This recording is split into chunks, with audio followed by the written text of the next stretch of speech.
बिस्मिल्लाहिर्रहमानिर्रहीम। अस्सलाम वालेकुम नाज़रीन, याद होगा कि कुछ हफ्ते पहले पूरे पाकिस्तान में ब्लैकआउट हुआ और अब इत्तला ये है कि पूरे भारत में भी ब्लैकआउट हो चुका। क्या ये सब इत्तफाकी है या फिर किसी नई जदीद तरीन टेक्नोलॉजी का इस्तेमाल?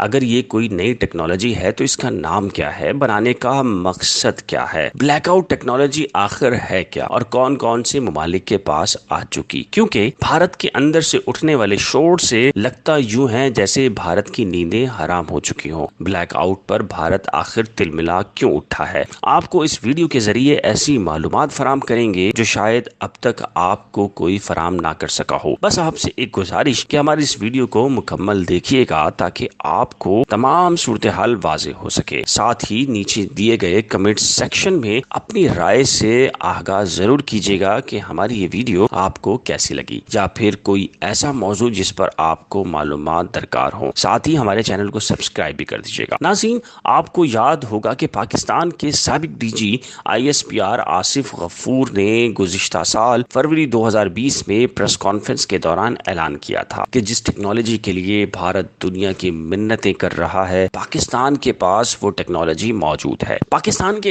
अलावा ये टेक्नोलॉजी अमेरिका, इसराइल के पास भी मौजूद है, लेकिन पाकिस्तान, चीन इस टेक्नोलॉजी में बहुत आगे हैं। नाज़रीन, कहा जाता है कि भारतीय डैम को खत्म करने में भी इसी जदीद तरीन टेक्नोलॉजी का इस्तेमाल किया गया, जिसका नाम इलेक्ट्रोमैग्नेटिक प्लस वेपन है। नाज़रीन, ईरान और भारत ये कहता रहा कि अक्टूबर 2020 को पाकिस्तान में होने वाले ब्लैकआउट के दौरान चीन और पाकिस्तान कोई तजर्बा कर रहे हैं, लेकिन उसके फौरी बाद भारत के तमाम तर हथियारों की दौड़ के बावजूद भारत के शहर बम्बई को भी मुकम्मल तौर से ब्लैकआउट कर दिया गया। और अब आलमी मीडिया ये रिपोर्ट दे रहा है कि पाकिस्तान, चीन ने मिलकर 8 मिनट 43 सेकंड में पूरे भारत को मुकम्मल तौर से ब्लैकआउट कर दिया और इस इलेक्ट्रोमैग्नेटिक प्लस वेपन के तजर्बे से पूरी दुनिया को मुकम्मल तौर से ब्लैकआउट की मदद से बंद किया जा सकता है। नाज़रीन, आप ये तो जानते ही हैं कि अब जंगों के मैदान और हथियार दोनों ही तब्दील हो चुके। जंगें अब हथियारों से नहीं बल्कि टेक्नोलॉजी से लड़ी जाएंगी। जिसके पास टेक्नोलॉजी होगी तो दुश्मन के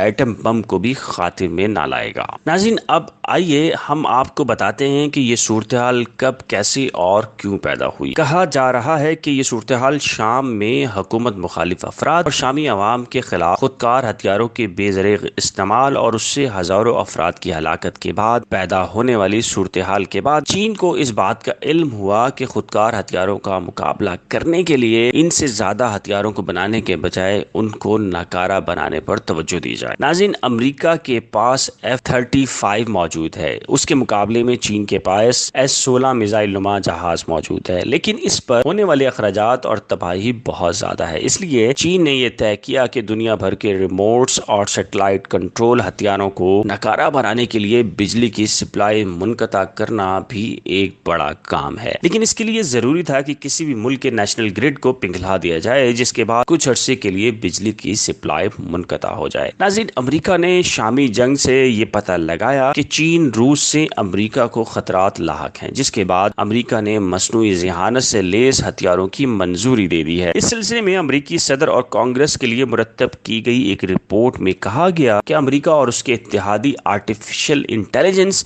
यानी AI मसनूई ज़हानत के हामिल खुदकार हथियारों के मुताल्लिक आलमी पाबंदियों के मुतालबात को मुस्तरद कर दें। नाज़रीन, AI किसी फैसले पर पहुंचने के लिए दरकार वक्त काफी हद तक घटा देगा और ऐसे अस्करी फैसलों की जरूरत पड़ेगी जो इंसान AI की मदद के बगैर नहीं ले सकेगा। रिपोर्ट में खबरदार किया गया कि रूस और चीन की जानिब से ऐसे किसी मुआहदे का पास रखने का इम्कान नहीं है। इससे इस बात का इम्कान बढ़ गया कि अगर ऐसा किया गया तो उसके नतीजे में असले की एक गैर जिम्मेदाराना दौड़ शुरू हो जाने का खतरा है। नाज़रीन, कातिल रिपोर्ट्स के खात्मे की मुहिम के तर्जुमान प्रोफेसर नोएल शार कहते हैं कि एक वहशत अंगेज और खौफनाक रिपोर्ट है जिससे किसी को कत्ल करने के फैसले में AI के इस्तेमाल का फरोग मिल सकता है। नाज़रीन, 750 सफ़ात पर मुश्तमिल रिपोर्ट का बेशतर हिस्सा चीन को 2030 में मसनूई ज़हानत के शोबे में आलमी लीडर बनने से रोकने पर मरकूज है। रिपोर्ट में आला फौजी हुकाम को खबरदार किया जा चुका कि अगर चीन मसनूई ज़हानत वाले निज़ामों को तेजी से मुकम्मल कर ले तो अमेरिका बहुत जल्द दुनिया से अपनी फौजी तकनीक और उस पर बर्तरी खो सकता है। मिसाल के तौर पर AI کے ذریعے ایک وقت میں ایک ڈرون کے بجائے وہ دشمن ملک کی بحریہ پر ڈرونز کے جھنڈ بھیج کر حملہ کرنے کی صلاحیت حاصل کر لے گا۔ دنیا کے بڑے ملکوں میں لمبے عرصے سے دفاع کی توجہ ہارڈ ویئر یعنی بحری اور ہوائی جہازوں اور ٹینکوں پر مرکوز تھی، مگر اب سافٹ ویئر ہتھیاروں کی تیزی اور تیاری پر امریکہ اور چین کام کر رہے ہیں۔ امریکی سینٹ سے کہا جا رہا ہے کہ امریکی افواج AI کے جدید نظاموں سے لیس ہونے سے ہماری افواج جنگوں کی پیچیدگیوں میں مفلوج ہو کر رہ جائے گی۔ AI جنگ کے تمام حربوں کو بدل کر رکھ دیا جائے گا۔ AI جنگ کے تمام حربی پہلوؤں کو بدل کر رکھ دے گی۔ ناظرین، چین اور امریکہ اور اس کے اتحادی بھارت کے تمام پروگراموں کو خاک میں ملاتے ہوئے ہتھیار ناکام بنانے کی ٹیکنالوجی کے بڑھاؤ میں مصروف ہیں۔ چین کے علاوہ یہ ٹیکنالوجی اسرائیل اور امریکہ کے پاس بھی موجود ہے، لیکن چین کو اس سلسلے میں اس طرح برتری حاصل ہے کہ چین کے پاس ان حملوں سے بچاؤ کی ٹیکنالوجی بھی موجود ہے، اور یہ ٹیکنالوجی امریکہ اور اسرائیل کے پاس نہیں۔ امریکہ بھارت بیکا معاہدے میں بھی امریکہ نے چین کو بلیک آؤٹ ٹیکنالوجی نہیں دی اور بھارت امریکہ سے مانگ رہا ہے۔ DGISPR جنرل بابر افتخار کہہ چکے کہ بھارت کے پاس اس ٹیکنالوجی کے ملنے سے خطے میں عدم استحکام اور طاقت کا توازن بگڑ سکتا ہے۔ ناظرین، امریکہ بھارت دوستی کے باوجود بائیڈن چین کو اپنا دشمن کبھی نہیں بنا سکتا۔ اس کی ایک بڑی وجہ پاکستان چین عسکری اتحاد بھی ہے۔ ناظرین، بھارتی عزائم خاک میں ملانے والی دلیر پاک افواج کو خراج عقیدت پیش کرنے کے لیے اس ویڈیو کو زیادہ سے زیادہ شیئر کیجیے تاکہ بھارتیوں کی نیندیں مزید حرام ہو سکیں۔ امید ہے آپ کو ہماری یہ تحقیقاتی رپورٹ پسند آئی ہوگی۔ آپ سے گزارش کے نیچے دیے گئے کمنٹس باکس میں اپنی قیمتی رائے سے ضرور آگاہ کیجیے گا کہ آپ کو ہماری یہ ویڈیو کیسی لگی، یا آپ کسی موضوع پر معلومات چاہیں۔ ہمارے چینل کو سبسکرائب کیجیے گا، ویڈیو کو لائک اور بیل آئیکن کو لازم پریس کیجیے گا۔ ایک نئی ویڈیو کے ساتھ جلد ملیں گے، تب تک کے لیے خدا حافظ۔